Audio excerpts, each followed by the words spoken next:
ये स्टूडेंट्स, मैं सौरभ खरकवाल आप लोगों का हमारे इस यूट्यूब चैनल में बहुत बहुत स्वागत करता हूं। मैंने क्लास 12th की कंप्लीट फिजिक्स स्टार्ट की है। तो आज हम लोग पढ़ने वाले हैं गॉस थ्योरम की एप्लीकेशंस। इसमें से एक एप्लीकेशन पक्का आप लोगों के बोर्ड एग्जाम में आती है, तो आप लोग इनको बहुत सही से सीखना। आज हम लोग पढ़ेंगे electric field due to infinitely long charge wire. बाकी अगर आप लोगों ने इससे पुरानी वीडियोस नहीं देखी है तो आप लोग जाके प्लेलिस्ट में जाइए, उधर इलेक्ट्रिक चार्ज एंड फील्ड करके प्लेलिस्ट होगी, उधर आप लोग सीक्वेंस में सारी वीडियो देख लेगा। और उसके अलावा अगर आप लोगों को नोट्स चाहिए, जो मैं लेक्चर पढ़ाता हूँ उसके ऑफलाइन नोट्स चाहिए, तो आप लोग मेरे इस नंबर पे मुझे बोल दीजिए कि सर मेरे को ऑनलाइन ग्रुप में कनेक्ट कर दो, तो मैं ऑनलाइन वाला जो ग्रुप है हमारा व्हाट्सएप ग्रुप, उधर कनेक्ट कर दूंगा। तो उधर रेगुलर वीडियोज और नोट्स आते हैं। बाकी हम लोगों की जो वीडियो है 6 बजे आती है। ठीक है, आगे बढ़ता है। तो आज का टॉपिक हमारा रहने वाला है एप्लीकेशन ऑफ गॉस थ्योरम। तो गॉस की 5-6 एप्लीकेशन बताने वाला हूँ मैं। Infinitely long charge wire, infinitely charge sheet, ठीक है, फिर उसी के अंदर 2-3 और कंडीशन बताऊंगा, और चार्ज स्फेरिकल सेल वाली। तो आज हम लोग जो पहली एप्लीकेशन पढ़ने जा रहे हैं वो पढ़ने जा रहे हैं electric field due to infinitely long charged wire. ठीक है ना। तो देखो बच्चों, सबसे पहले मैंने एक इनफाइनाइट वायर बनाया है। आप बोलोगे कि ये फाइनाइट बोर्ड के अंदर आपने इनफाइनाइट वायर कैसे दिखा दिया है। तो मैंने माइनस इन्फिनिटी लिखा है, सो ऑन करके एक वायर दिखाया है, और प्लस इन्फिनिटी लेके गया हूँ। इसका मतलब कह सकते हो कि इनफाइनाइटली लॉन्ग वायर हो गया है। ठीक है, अब इस इनफाइनाइटली लॉन्ग वायर को मैं कुछ चार्ज दे देता हूँ। लेट अस सपोज इसको मैंने जो चार्ज दिया वो प्लस क्यू चार्ज दिया। तो जैसे ही इसको मैं प्लस क्यू चार्ज देता हूँ, तो कंटिन्यूस चार्ज डिस्ट्रीब्यूशन में हमने पढ़ा है कि चार्ज इस वायर में यूनिफॉर्मली क्या हो जाएगा, डिस्ट्रीब्यूट हो जाएगा। एक मिनट। तो चार्ज जो है इस वायर में यूनिफॉर्मली डिस्ट्रीब्यूट हो जाएगा इस तरीके से। ठीक है, कहीं कहीं में येलो कलर आ जा रहा है, चलो जो भी कलर आ रहा है ठीक है। तो इस तरीके से जो भी पॉजिटिव चार्ज है इस वायर में यूनिफॉर्मली आपका डिस्ट्रीब्यूट हो गया। तो आप कह सकते हो कि ये आपका इनफाइनाइटली चार्ज्ड वायर बन गया है। तो इस इनफाइनाइटली चार्ज्ड वायर से मैंने इलेक्ट्रिक फील्ड पता करना है। अब कहीं तो पता करना होगा। मान लो इस इनफाइनाइटली चार्ज्ड वायर से, मान लो आपका ये वायर है इनफाइनाइटली चार्ज्ड है, तो इससे इलेक्ट्रिक फील्ड कहाँ पता कर सकते हो? इसके सामने पता कर सकते हो, ऊपर पता कर सकते हो, पीछे कहीं भी पता कर सकते हो। ठीक है, तो इस इनफाइनाइटली चार्ज्ड वायर से मैं इलेक्ट्रिक फील्ड पता कर रहा हूँ। कहाँ पे पता कर रहा हूँ? मान लो लेट अस सपोज इस चार्ज्ड वायर से मैं ये आर डिस्टेंस दूर, ये आर डिस्टेंस दूर यहाँ कहीं इलेक्ट्रिक फील्ड पता करना चाह रहा हूँ। मान लो लेट अस सपोज, ठीक है, यहाँ पे कहीं पे मैं इलेक्ट्रिक फील्ड पता करने जा रहा हूँ। ठीक है, यहाँ पे तो इतनी डिस्टेंस पे, यहाँ पे भी कुछ दिखा देता हूँ, तो यहाँ पे पता करना है। ठीक है, ध्यान रखना। तो ये जो डिस्टेंस है, इस डिस्टेंस को ले लेता हूँ आर। तो इस इनफाइनाइटली लॉन्ग चार्ज्ड वायर से आर डिस्टेंस दूर इस पॉइंट पे इलेक्ट्रिक फील्ड पता करना है। लेकिन हम पढ़ के आ रहे हैं, गॉस की एप्लीकेशन पढ़ रहे हैं बच्चों। गॉस की एप्लीकेशन का मतलब है कि आपने गॉस थ्योरम यूज करनी है। अब आप लोग जब गॉस थ्योरम पढ़ते हो तो आप किसी ना किसी क्लोज्ड सरफेस के लिए पढ़ते हो। तो मुझे अगर इस पी पॉइंट पे इस इनफाइनाइटली लॉन्ग चार्ज्ड वायर से इलेक्ट्रिक फील्ड पता करना है, तो पी से जाने वाली एक क्लोज्ड सरफेस बनानी पड़ेगी, तभी आप गॉस थ्योरम लगा सकते हो। तो पी से जाने वाली क्लोज्ड सरफेस मतलब कोई 3 डायमेंशनल सरफेस जो इस वायर को कवर कर सके।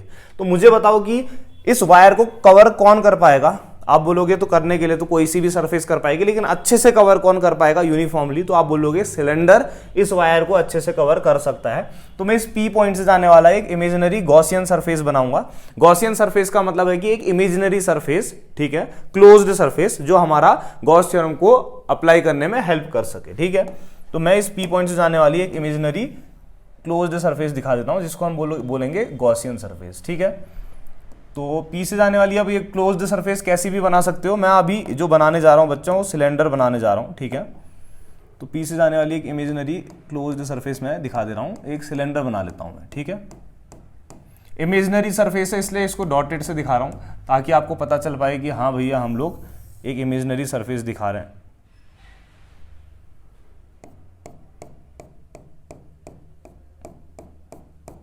इस तरीके से।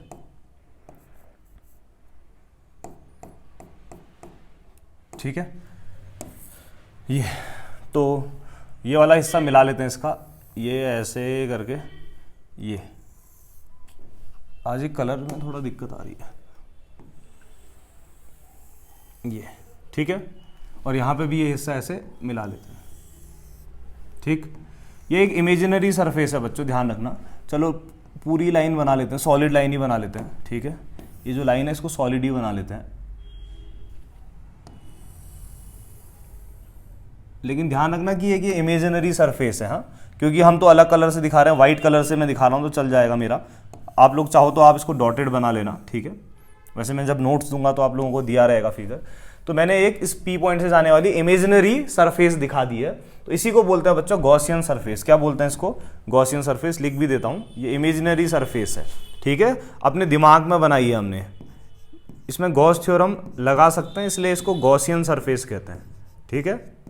तो गॉसियन सरफेस क्या होती है, कोई आपसे पूछे तो आप बोलोगे एक इमेजिनरी, एक हाइपोथेटिकल सरफेस है। हम इसलिए बनाते हैं ताकि गॉस थ्योरम अप्लाई करके चीज़ों को आसान तरीके से सॉल्व कर सके। अब मेरा जो है ना चार्ज्ड वायर है, इसमें पॉजिटिव चार्ज है, तो आप लोगों को पता होना चाहिए कि बच्चों पॉजिटिव चार्ज से जो इलेक्ट्रिक फील्ड है ना वो हमेशा बाहर की तरफ को जाता है, प्लस से इलेक्ट्रिक फील्ड बाहर की तरफ को जाता है। तो इस पॉजिटिव चार्ज से जाने वाला मैं इलेक्ट्रिक फील्ड दिखा देता हूँ, ठीक है। तो आपको पता होना चाहिए कि प्लस से इलेक्ट्रिक फील्ड बाहर की तरफ को जाता है, तो आपका जो पॉजिटिव चार्ज है इससे जाने वाला मैं इलेक्ट्रिक फील्ड दिखा दे रहा हूँ। और इलेक्ट्रिक फील्ड को मैं किस कलर से दिखाता हूँ? इलेक्ट्रिक फील्ड को मान लो मैं आप लोगों का ये इसी कलर से दिखाते हैं। तो प्लस से इलेक्ट्रिक फील्ड आपका बाहर को जाता है तो दिखा दे रहे हैं ये, ठीक है। इस तरीके से 2-3 जगह दिखा देता हूँ। प्लस से आपका इलेक्ट्रिक फील्ड कहाँ को जाता है बच्चों? बाहर को जाता है, हाँ। ये यहाँ पे भी दिखा देते हैं, प्लस पूरा यहाँ तक है, हाँ प्लस बच्चों। तो प्लस से आपका इलेक्ट्रिक फील्ड ऐसे बाहर को जाता है, ध्यान रखना, ठीक है। अब ऊपर को जा रहा है तो ऐसा नहीं है कि नीचे को नहीं जा रहा होगा, नीचे को भी जा रहा होगा, तो नीचे पे भी दिखा देते हैं कहीं पे 1-2 जगह। ये प्लस से आपका इलेक्ट्रिक फील्ड बाहर को जाता है, तो पॉजिटिव चार्ज से जाने वाला मैंने ये इलेक्ट्रिक फील्ड दिखा दिया है। यहाँ पे भी दिखा देते हैं, ऊपर को या नीचे को, जहाँ पे भी आप दिखाना चाहो, आपकी इच्छा है, हाँ। तो मैंने ऐसे दिखा दिया, ठीक है। ये क्या है? आपका इलेक्ट्रिक फील्ड है जो प्लस पॉजिटिवली चार्ज्ड वायर से कहाँ को जा रहा है बच्चों? बाहर को जा रहा है। आप लोग अगर आप लोगों को थोड़ा तेज करना है तो आप कुछ सेकंड फास्ट कर लेना, मैं आराम से चल रहा हूँ, हाँ, कोई जल्दीबाजी नहीं कर रहा हूँ, क्योंकि मैं ये लेके चल रहा हूँ कि आप फर्स्ट टाइम पढ़ रहे हो तो आपने अच्छे से सीखना है, हाँ, ठीक है। तो पॉजिटिव चार्ज है, इसको थोड़ा आगे को बढ़ा दूं अगर मैं, ये इस तरीके से, ठीक है। और इस पर कौन सा चार्ज है? पॉजिटिव है, ठीक है। ये प्लस से इलेक्ट्रिक फील्ड बाहर को जाता है, तो इससे जाने वाला जो इलेक्ट्रिक फील्ड है ये दिखा देता हूँ। ये ई वेक्टर है आपका इलेक्ट्रिक फील्ड, ठीक है। हर जगह आप लोग लिख लेना इस तरीके से, ठीक है। मुझे इस चार्ज्ड वायर से r डिस्टेंस दूर p पॉइंट पे इलेक्ट्रिक फील्ड पता करना था, ये अपने दिमाग में बैठाए रखना, ठीक है। अब ये बताओ कि जो आपने p से जाने वाली इमेजिनरी गॉसियन सरफेस बनाई है, सिलेंडर बनाई है, सिलेंडर में कितना हिस्सा है? अगर आप ध्यान से देखोगे, एक ये हिस्सा है, ये सर्कुलर पार्ट है, एक ये हिस्सा है, ये सर्कुलर पार्ट है, और एक ये पूरा कर्व सरफेस है। तो आप कह सकते हो कि आपका जो सिलेंडर है इसमें टोटल कितने हिस्से हैं बच्चों? 3 हिस्से हैं। ये आपका फर्स्ट पार्ट हो गया, ये आपका फर्स्ट पार्ट हो गया, ठीक है। ये आपका क्या हो गया? सेकेंड पार्ट, ये सर्कुलर पार्ट है, और ये तीसरा हिस्सा हो गया ये। तो सिलेंडर कहीं ना कहीं 3 हिस्सों से मिलके बना है, 2 सर्कुलर पार्ट होता है, एक कर्व सरफेस होता है, ठीक है। अब मान लेते हैं बच्चों, मान लेते हैं कि जो आपकी पहली सरफेस है, इस पहली सरफेस का छोटा सा हिस्सा ले लेता हूं मैं ये, ठीक है। तो पहली सरफेस का छोटा सा हिस्सा ले लेता हूं, बताओ ये छोटे से हिस्से का एरिया कितना होगा? अगर मेरी फर्स्ट सरफेस का एरिया S ले लेते हैं, पहली सरफेस का एरिया S ले लेते हैं, ठीक है। अब पहली सरफेस है तो S1 ले लेते हैं, तो बताओ ये इस सरफेस के छोटे से हिस्से का एरिया कितना हो जाएगा? तो इस सरफेस के छोटे से हिस्से का एरिया जो हो जाएगा बच्चों, ये हो जाएगा आपका DS1 वेक्टर, ठीक है।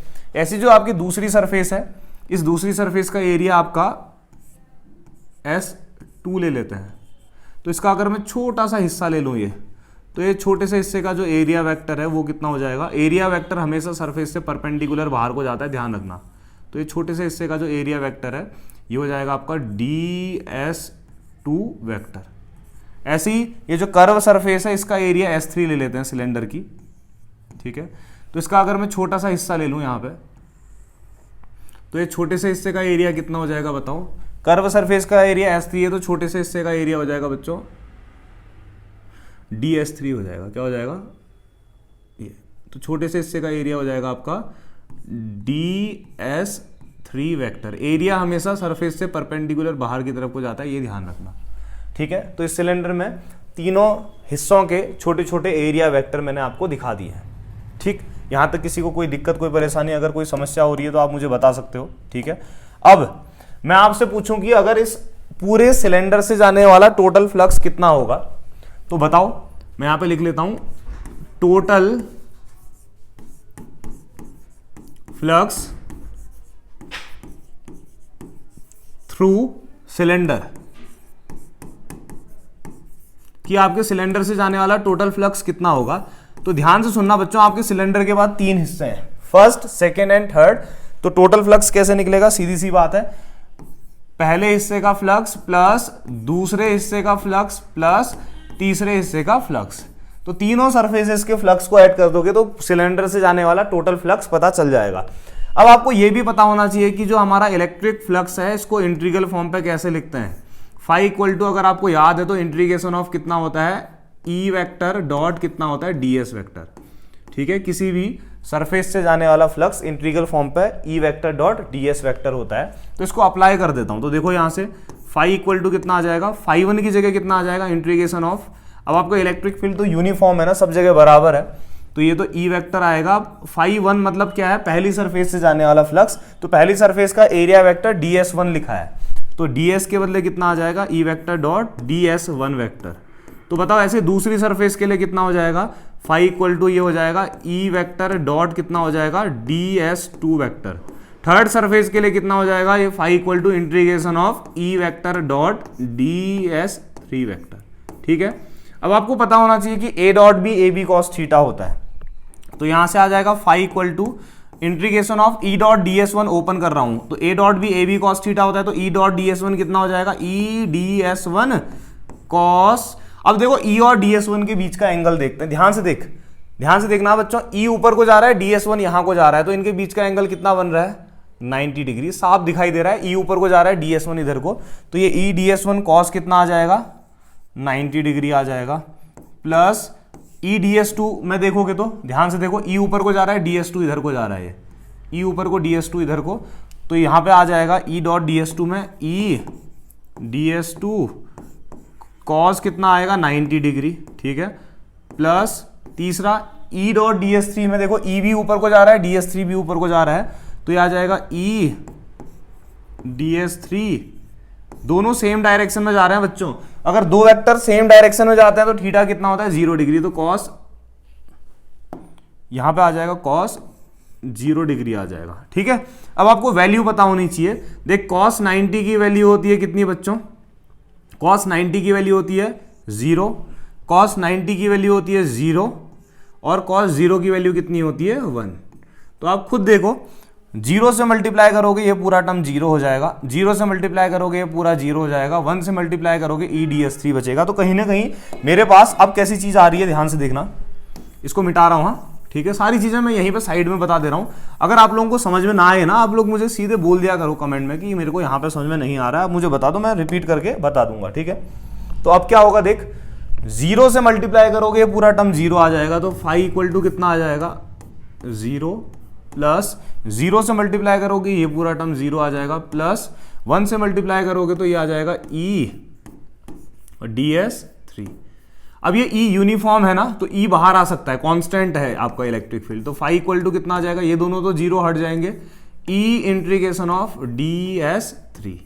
अब आपको पता होना चाहिए बच्चों, इंटीग्रेशन ऑफ डी एक्स कितना होता है x, ठीक है, तो integration of D S three कितना आ जाएगा s3, तो फाई इक्वल टू कितना आ जाएगा e, साथ में कितना आ जाएगा s3। अब मुझे बताओ कि ये s3 क्या है, s3 है ये कर्व सरफेस का एरिया, ठीक है, तो s3 है आपका क्या, CSA, curve surface area of किसका, सिलेंडर। अब बताओ सिलेंडर का कर्व सरफेस एरिया कितना होता है, वो होता है 2 पाई, जो भी इस सिलेंडर की रेडियस है r। अब मान लो इस सिलेंडर की जो लेंथ है l ले लेते हैं, हाँ ये जो आपका सिलेंडर है इसकी लेंथ क्या ले लेते हैं बच्चों, l, ठीक है। अगर l लेंथ का सिलेंडर ले लेते हैं, गॉसियन सरफेस जो आपने बनाई है, तो कर्व सरफेस एरिया सिलेंडर का होता है 2 पाई r l, आपको पता होना चाहिए, तो ये होता है 2 पाई r l होता है, तो s3 की जगह 2 पाई r l हम रख सकते हैं। तो यहाँ से हमारा फाई इक्वल टू कितना आ गया बच्चों, ई s3 की जगह रख दिया मैंने 2 पाई r l। अब मेरी बात सुनना, हाँ हम लोग यूज कर रहे हैं गॉस की थ्योरम, हम लोग जो पढ़ रहे हैं बच्चों गॉस की थ्योरम पढ़ रहे हैं। अब अगर हम गॉस की थ्योरम पढ़ रहे हैं तो गॉस की थ्योरम लगानी तो पड़ेगी ना। तो अभी तक हमने गॉस थ्योरम तो अप्लाई नहीं करी है, गॉस की एप्लीकेशन के लिए गॉस थ्योरम लगानी पड़ेगी। तो साइड में लिख लेते हैं according to Gauss theorem, according to Gauss theorem. तो गॉस थ्योरम क्या कहती है बताओ, फाई इक्वल टू होता है Q upon epsilon naught. Gauss theorem कहती है phi equal to Q upon epsilon naught होता है। तो फाई की जगह रख लेता हूँ, तो ये आ जाएगा Q upon epsilon naught equal to कितना आ जाएगा ई, और साथ में कितना आ जाएगा 2 पाई आर एल। अब आप समझो, आपसे तो ना ई पूछा है तो 2 पाई आर एल को यहाँ भेज देते हैं। तो ई इक्वल टू कितना आ जाएगा बच्चों, क्यू अपॉन, ध्यान से देखो एप्सिलॉन नॉट तो ठीक ही है, और ये आपका 2 पाई आर एल यहाँ बॉटम में आ जाएगा। अब क्या कर सकते हैं, अब इसको अच्छे से लिख सकते हैं। हाँ जनरली आ गया आंसर, बस अब इसको थोड़ा सही से लिख देंगे, बस वही हमारा आंसर हो जाएगा। तो अब देखना मैं क्या कर रहा हूं, ये आ जाएगा आपका E इक्वल टू, ध्यान से समझ, 2 पाई एप्सिलॉन नॉट एक साथ ले लेता हूं, तो 1 अपॉन कितना आ जाएगा 2 पाई एप्सिलॉन नॉट एक साथ ले लिया, ठीक है। उसके बाद मैं क्या करता हूं, Q अपॉन एल को एक साथ ले लेता हूं, Q अपॉन एल को एक साथ ले लिया, ठीक है, Q अपॉन एल। अभी आप बोलोगे R भी तो बचा है, तो 1 अपॉन R एक साथ ले लेता हूं, ठीक है, चलेगा, इतना कोई दिक्कत तो नहीं है। अब आप बोलोगे हमें 1 अपॉन 2 पाई एप्सिलॉन नॉट तो पता होता ही नहीं है, हमें तो 1 अपॉन 4 पाई एप्सिलॉन नॉट की वैल्यू पता रहती है। तो इसको मैं ऐसा बना दूं, बताओ, क्योंकि कैलकुलेशन में ना आपको दिक्कत होगी, बार बार एप्सिलॉन नॉट रखना पड़ेगा। तो इसको मैं 2 के बदले 4 पाई एप्सिलॉन नॉट बना देता हूं, और यहां पे आपका Q अपॉन एल है, तो देखो 4 बना दिया तो ऊपर पे आपका क्या आ जाएगा 2 आ जाएगा, 2 अपॉन आर। बताओ गलत तो नहीं किया, देख 2 से 4 कट करोगे तो दोबारा इतना ही आ जाएगा, तो कोई गलत नहीं किया है, मतलब ये चल सकता है, ठीक है। आप लोगों को इतना ध्यान में रखना है कि इससे कोई फर्क पड़ेगा नहीं। अब मैंने एक इंपॉर्टेंट फॉर्मूला बताया था, अगर आपको याद है तो, ठीक है, अगर जिन लोगों ने नहीं पढ़ा है ना, चार्ज डिस्ट्रीब्यूशन करके मैंने हेडिंग डाली होगी, कंटिन्यूअस चार्ज डिस्ट्रीब्यूशन, तो वहां पे आप देख सकते हो। तो मैंने आपको एक टॉपिक पढ़ा है लीनियर चार्ज डेंसिटी, क्या बताया, लीनियर चार्ज डेंसिटी। आज क्या हो रहा है ना बच्चों, समझना, जब आप इस वायर को, इनफाइनाइटली लॉन्ग चार्ज वायर को प्लस क्यू चार्ज दे रहे हो, तो चार्ज इसमें यूनिफॉर्मली डिस्ट्रीब्यूट हो जा रहा है, ठीक है ना। अब वायर 1 डायमेंशनल है, तो यहां पर को आप लीनियर चार्ज डेंसिटी यूज करोगे। लीनियर चार्ज डेंसिटी का फॉर्मूला होता है लेमडा इक्वल टू कितना होता है, क्यू अपॉन एल।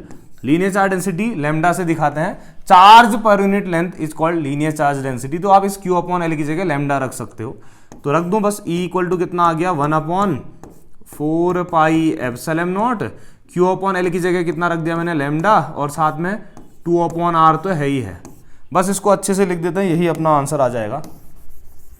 तो इसको लिख देते हैं बढ़िया से, और यही हमारा आंसर होगा, ठीक है ना।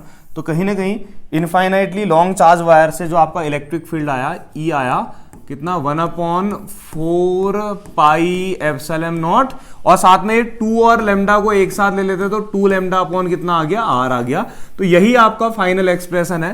तो कोई आपसे पूछेगा कि आपके पास इनफाइनाइटली लॉन्ग चार्ज वायर है, और इस इनफाइनाइटली लॉन्ग चार्ज वायर से आर डिस्टेंस दूर इलेक्ट्रिक फील्ड पता करना है, तो ई इक्वल टू होता है 1 upon 4 pi epsilon naught 2 lambda upon R. Lambda क्या होता है, इस वायर की लीनियर चार्ज डेंसिटी होती है, और आर क्या होता है, इस वायर से जहां पे भी आपने इलेक्ट्रिक फील्ड पता करना है, जितना दूर वहां तक की डिस्टेंस। तो आई होप कि आप लोगों को ये टॉपिक समझ में आया होगा। अगर आप लोगों को कोई दिक्कत, कोई परेशानी, कोई समस्या का सामना करना पड़ रहा है, तो आप लोग जरूर मुझे बताना। बाकी थैंक यू बच्चों, तो फिर मिलते हैं नेक्स्ट लेक्चर में, ठीक है, बाय।